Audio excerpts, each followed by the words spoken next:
Hello students.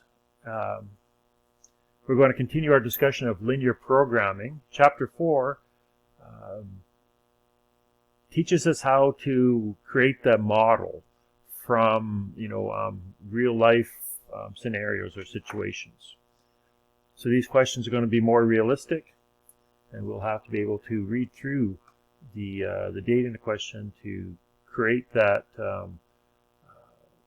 the Excel model that we need. Let's go over. One of the big differences here is the number of decision variables. Most times there's going to be more than two. In this chapter, when we have more than two decision variables, we cannot solve it graphically because if you have more than two, then it creates a multi-dimensional kind of graph, and we just can't do that. So a couple things with all linear modeling that we do, we have to be able to identify the objective function.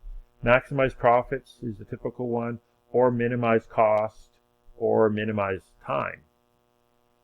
We need to be able to read the question to identify the constraints. We're going to look at this example. It's on page 112 of the textbook that we use.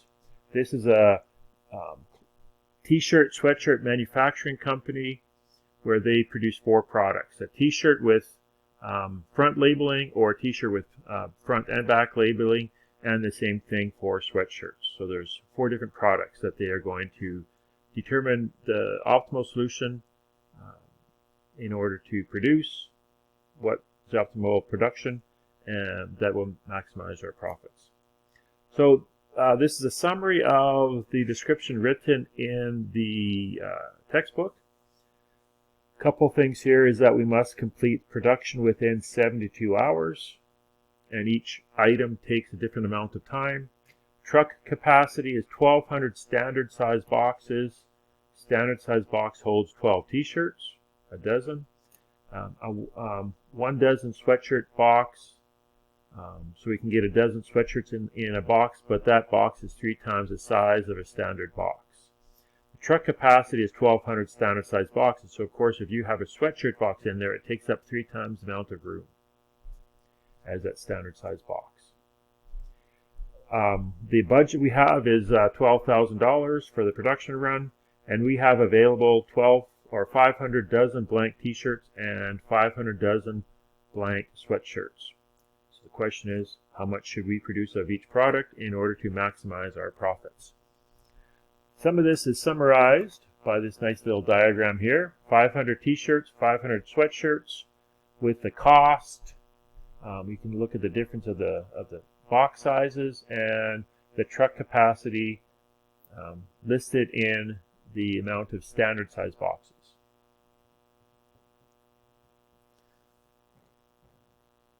So let's continue on here. This is also listing of some of the information from the question here. Processing time is going to be a constraint. Cost is going to be a constraint. The profit in that last column is going to be our decision variable, the objective function. So the decision variable, we have 4 products. X1 is going to represent sweatshirts with only front printing. X2 sweatshirts with back and front. X3 t-shirts with only front printing. X4 t-shirts, back and front printing. So let's write out the objective function and the constraints solution. We're going to do this right in Solver. So let's minimize that. Let's go there. Let's go here. Let's bring up Excel. Push this over here so you can refer to it. And there is our Excel t-shirt, sweatshirt company. So our objective function is to maximize our profit. Go back to this table. Where is it? There it is. And that gives us our profit. So $90 for the sweatshirt with front printing, $125 for the sweatshirt with back and front, $45 and $65 for the t-shirt. Our constraints, we can list them in any order we want. I'm going to list our time constraint first of all. our processing time. So a sweatshirt, which is X1, requires 0.1 hours. That would be 6 minutes. 0.25 for the sweatshirts, that's a quarter of an hour, that's 15 minutes. We're going to list these in hours because the constraint, we have 72 hours. We're going to put that right there, right away, before we forget. Go back here, enter these values, 0.08, 0.21. And that is our time constraint. We have up to 72 hours, so our constraint is going to be less than and equal to the right-hand side. Another constraint is our truck capacity. Truck capacity, based on this description, is 1,200 standard size boxes. So we're going to put that number in right there. That's how much is available for us. So we can have 1,200 standard size boxes or 300 sweatshirt size, 400 I should say, 400 sweatshirt boxes, because a sweatshirt box is 3 times the size of a standard size box. So we can put that ratio right in there. If the boxes were the same size, it would just be 1 plus 1 plus 1 plus 1 in terms of 1x1, 1x2, 1x3, 1x4, but the sweatshirt boxes are 3 times the size of a standard box. Another constraint is our cost, is our budget. We have $25,000 available. So let's put that in there right away for our constraint, $25,000. It's up to $25,000, so it's less than and equal to. And our, where did we get those numbers for our cost right there? Cost per dozen, $36, $48, $25, and $35. So a little more costly to produce an item with front and back labeling, but it also gives us a lot more profit.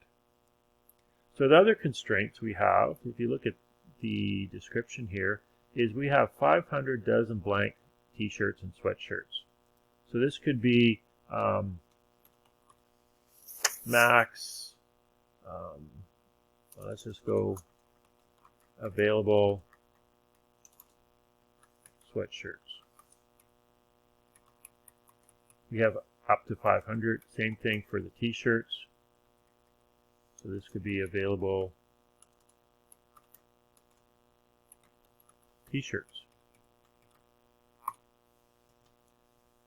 So we have 500 t-shirts available. We can put 500 front labels on them only, or we can have 500 t-shirts with front and back labeling, or any combination thereof. So now that we have this,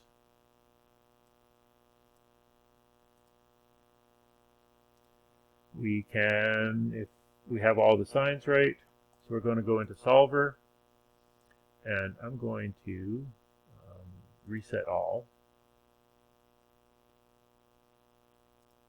just so we can do this here. So we're going to maximize our objective function. We're going to maximize that number by changing the variables right in there, our production variables, and we're going to have to add some constraints. Our constraints are going to be our usage is less than equal to how much we have available. So H is going to be less, H7 is going to be less than equal to J7. We're going to add that constraint. We're going to basically do it for these other ones here. Oops, this one is less than that. Add that value, whatever that turns out to be, is going to be less than 500. And then the last one, we're going to click OK, making sure these constraints are correct. So it's all less than equal to signs. So H is less than how much we have available. It's simplex LP, and now we can solve.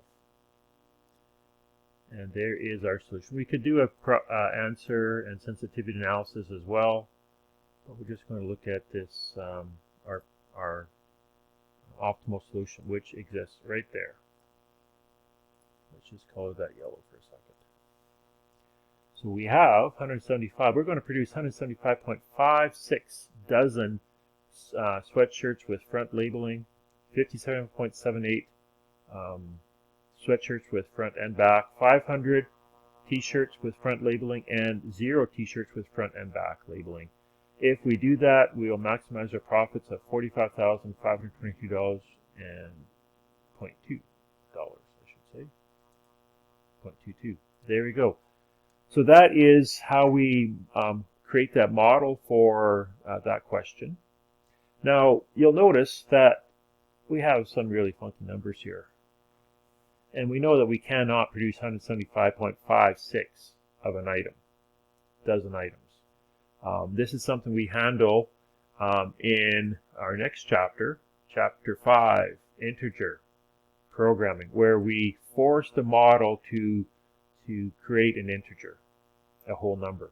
We cannot assume that we should produce, we can't just go up by round up.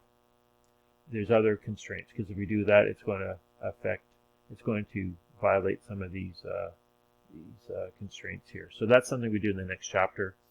We can look at our answer report to determine which variables or which constraints are binding or not binding. Remember, if they don't have anything left over, they're going to be binding. So constraints, the truck and time and truck capacity, and the number of t-shirts available, these are binding. We didn't use all of our sweatshirts. We have 266 left over. We didn't use all of our budget. We have $3,406 left over. We can look back at our answer report here. There's a slack. Remember that they're written in different order. I'm not sure why that does it, but the binding constraints have 0 slack or 0 surplus. Remembering that the constraints with less than equal to signs will always, the difference is defined as a slack. If it's a greater than equality sign, then the leftover or the difference is defined as a surplus. So that is that example.